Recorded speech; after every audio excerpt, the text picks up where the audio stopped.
Look, if you are a fan of the Atlanta Falcons, you know exactly what I'm talking about when I say that watching our special teams unit last year was like watching a slow-motion car crash every single Sunday. We are talking about a total disaster that didn't just hurt us, it actively sabotaged our chances of winning games. How many times did we scream at the TV because of a muffed return, a back-breaking penalty, or field position that felt like we were starting every drive in a hole? It has been unacceptable, and quite frankly, it's been the invisible weight dragging this entire roster down. But listen, the winds of change are finally blowing through Atlanta because Kevin Stefanski is officially in the building, and he is not here to play games. One of his most critical first moves isn't just about the quarterback or the defense. It's about finding the mastermind who can finally fix this broken third phase of the ball. If you want to see this team actually compete for a playoff spot, you need to stay tuned because I am breaking down the 3 massive names that could transform this unit from a liability into a weapon. Before we dive deep into these coaching candidates, do me a huge favor and hit that like button, share this video with your fellow Falcons fans, and subscribe to the channel so you never miss a beat on this off-season rebuild. Think about this for a second. How much longer can we realistically expect to win close games when our special teams can't even handle the basics? It is a question that Kevin Stefanski has to be asking himself right now. He knows that in the NFL, the margins are razor thin, and a bad special teams coordinator is the fastest way to get fired. That's why the first name on everyone's lips is the most obvious connection you could possibly make, and that is Bubba Ventrone. Now, if you follow the league, you know the name. Ventrone was the special teams coordinator under Stefanski with the Cleveland Browns, and that connection is deeper than just a working relationship, it's about a shared philosophy. This is a guy with over 20 years of NFL experience, as both a player and a coach. He's been to the mountaintop, he's been part of 2 Super Bowls, and you cannot teach that kind of championship pedigree.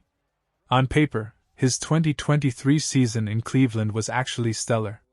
We're talking about a unit that led the NFL in blocked field goals and helped Dustin Hopkins set franchise records. StatNews even had them ranked as a top 10 unit.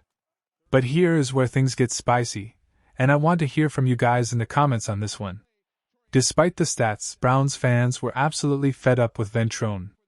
They were calling for his head because of constant coverage breakdowns and massive returns allowed at the worst possible moments. Ventrone's defense. He basically said it wasn't his coaching or his scheme, it was a lack of talent on the roster. Now, does that sound like a convenient excuse to you, or is he telling the truth? Question of the day. If a coach blames his players for poor performance, is that a red flag for a fresh start in Atlanta? Or do you think a change of scenery is exactly what he needs to prove the doubters wrong? Drop your thoughts below because I'm torn on this one. If Stefanski wants someone he can trust implicitly, someone who speaks his language, Ventrone is the frontrunner. But if we're just importing Cleveland's problems to Georgia, are we actually getting better? That brings us to the second candidate, and honestly, this might be the smartest move the front office could make. I'm talking about Jeff Rodgers from the Arizona Cardinals. Rodgers isn't just a coordinator, he's the assistant head coach out there.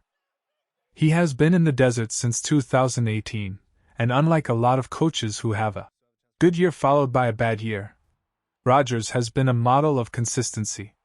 Arizona's special teams have been rock solid across multiple coaching regimes. That doesn't happen by accident. That is a result of elite-level teaching and a culture of accountability. He's been around the block, coaching for the Bears, Broncos, Panthers, and the 49ers. He has seen every type of roster imaginable.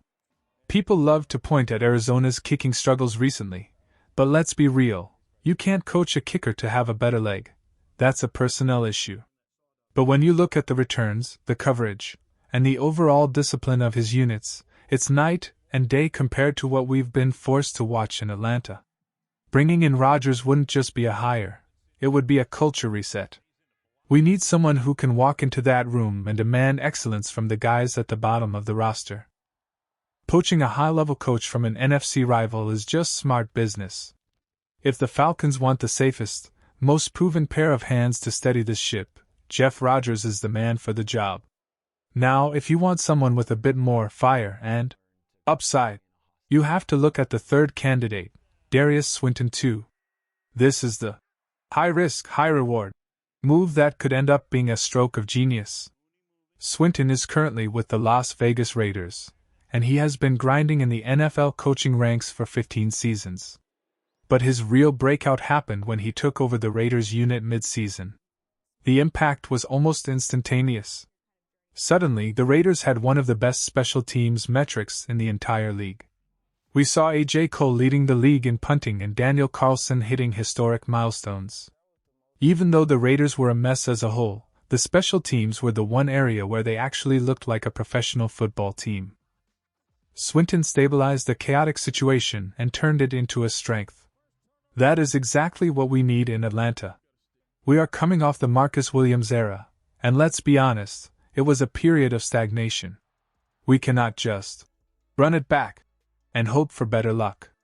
We need a guy like Swinton who is hungry, who is rising through the ranks, and who has proven he can fix a broken unit on the fly. Think about the difference between an 8-win season and an 11-win season. It usually comes down to 3 or 4 plays. A blocked punt. A 60-yard return that sets up a game-winning field goal. A kickoff coverage team that pins the opponent inside their own 10-yard line. These are the plays that define seasons, and they are the plays the Falcons have been losing for years. Kevin Stefanski knows that if he wants to be successful in Atlanta, he has to treat the special teams coordinator hire with the same intensity as his offensive and defensive coordinator hires. This isn't a throwaway position. This is the difference between being a mediocre team that watches the playoffs from the couch and a dominant force that controls every aspect of the game. Whether it is the familiarity of Bubba Ventrone, the proven stability of Jeff Rodgers, or the explosive potential of Darius Swinton II, the Falcons have real options. The days of making excuses for poor field position and missed opportunities have to end right now. This fan base has been through enough, and we deserve a team that is competent in all 3 phases of the game. Stefanski has a chance to make a statement with this hire. He can show the league that the Atlanta Falcons are no longer going to be the team that beats themselves. We need a killer instinct, and that starts with the guys who take the field on 4th down. It's time to stop the bleeding. It's time to fix the weakness. And most importantly, it's time to start winning those hidden yards that decide championships. This offseason is the turning point, and I truly believe that getting this one hire right will change the entire trajectory of the next 3 years. Keep your eyes on these 3 names, because one of them might just be the hero we didn't know we needed.